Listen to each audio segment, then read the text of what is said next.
So this is the video that you all want to watch. This is a video about the revolution that Apple created with its own silicon. The story dates back all the way to November 2020. I was curiously watching the Apple event and then this happened. I can't even imagine of how big of an impact it did to the whole tech industry. I was craving to buy the all-new MacBook Air. The time finally arrived in 2021 to make my dreams come true.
Several days passed by, and this is my review of the M1 MacBook Air 2020.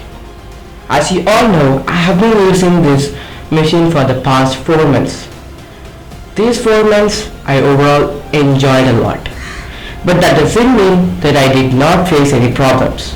I did face some problems with it, which I will be mentioning it in the later part of this video. First, let's talk about the design and build quality, shall we?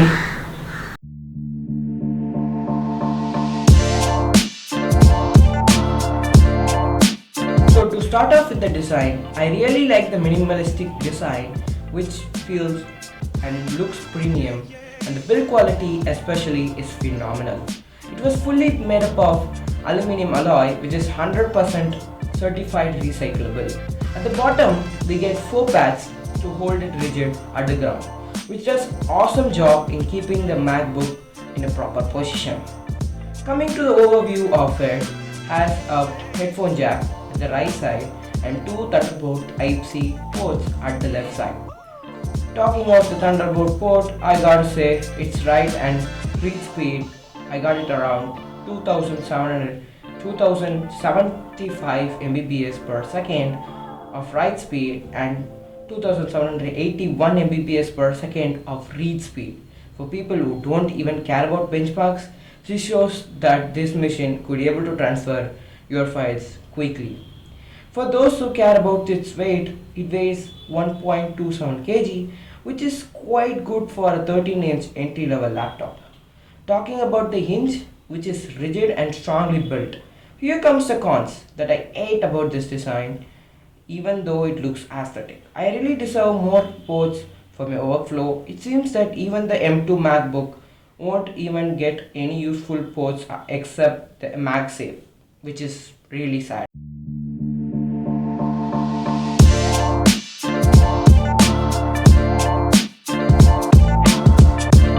Coming to the keyboard and trackpad, the most important component in a keyboard. Nowadays, people don't even care about this component, as we had seen that Apple released the most controversial butterfly keyboard in their previous generation laptops, but still people bought it. But then I have to give credit to Apple for rectifying their mistake and improving it miles better than the competition. The key travel and the haptics in this keyboard is really great. And here is the keyboard test, and use headphones for better experience.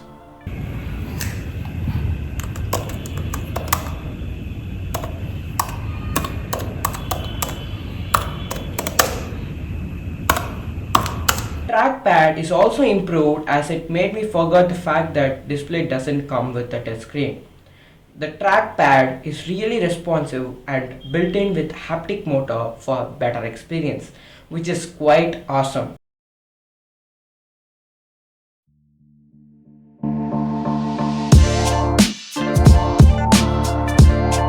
Talking of the display, let's come to the display itself. It comes with a 13.3 inch 2560 into 1600 pixels, which is between 4K and 1080p. Technically, it's a 16:10 aspect ratio, which is little more square than HD television but not as square as SD television. But still it can play 4K videos, but there is a one issue that it won't play it natively 4K. Which is not even a problem at all because the difference between native 4K and 2650 into 1600 pixels is very minute that you won't even notice. This display also supports P3 color gamut. The colors in this display is very accurate. It does also support True Tone. For starters, it uses advanced multi-channel sensors to adjust the color and intensity of your display to match the ambient lights so the image appears more natural. So overall, I would rate this display a A grade.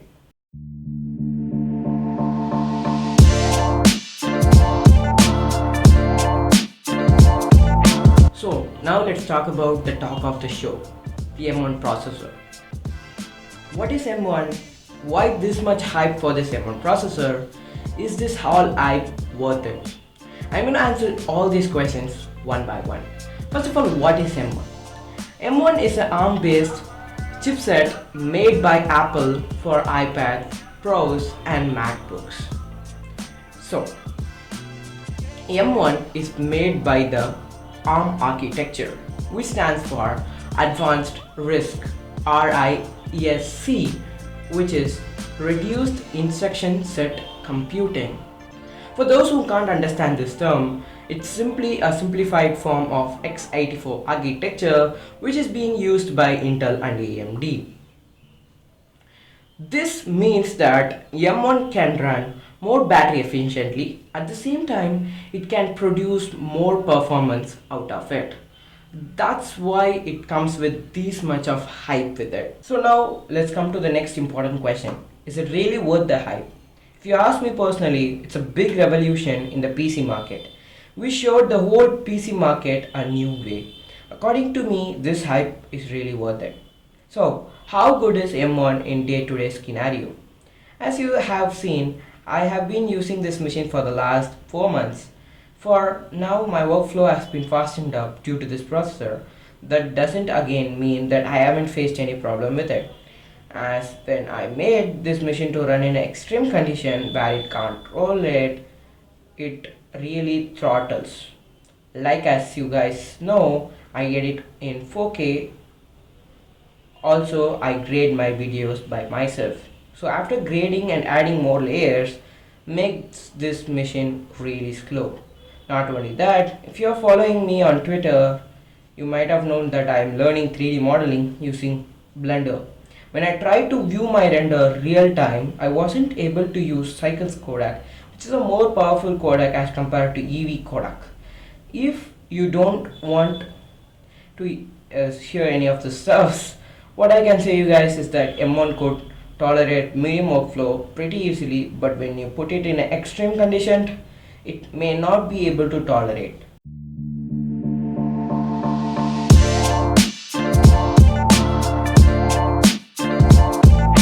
Battery life is where Apple killed Intel, where I got easily 2 days of battery life in my leisure work.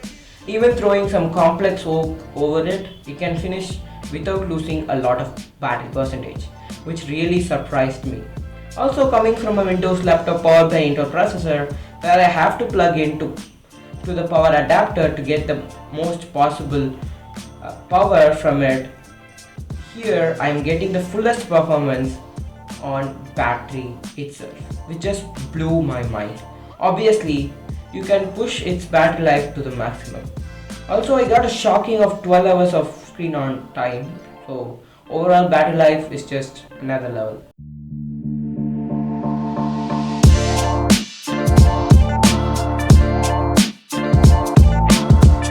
a personal preference. I really like the software experience of this Mac OS. It's now currently runs on the Mac OS Monterey 12.2. It's quite stable experience with this software, so no complaints overall.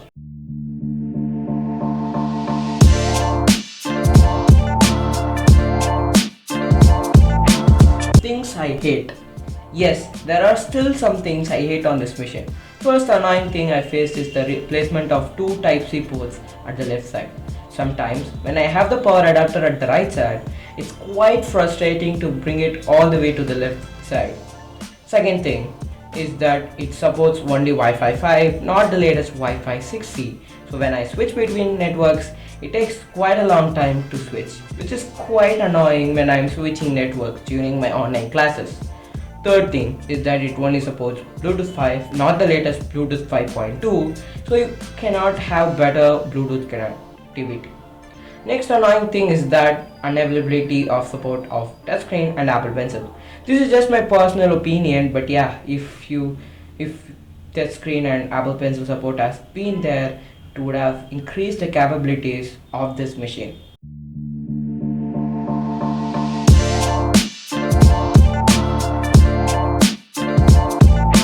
So to conclude with, it's a overall great value for money. If you're considering to buy this, don't even think, just buy it because of the value it produces for this pricing as compared to its competition. And thanks for watching. If you like this video, do consider hitting the subscribe button for more awesome videos like this one, and peace out.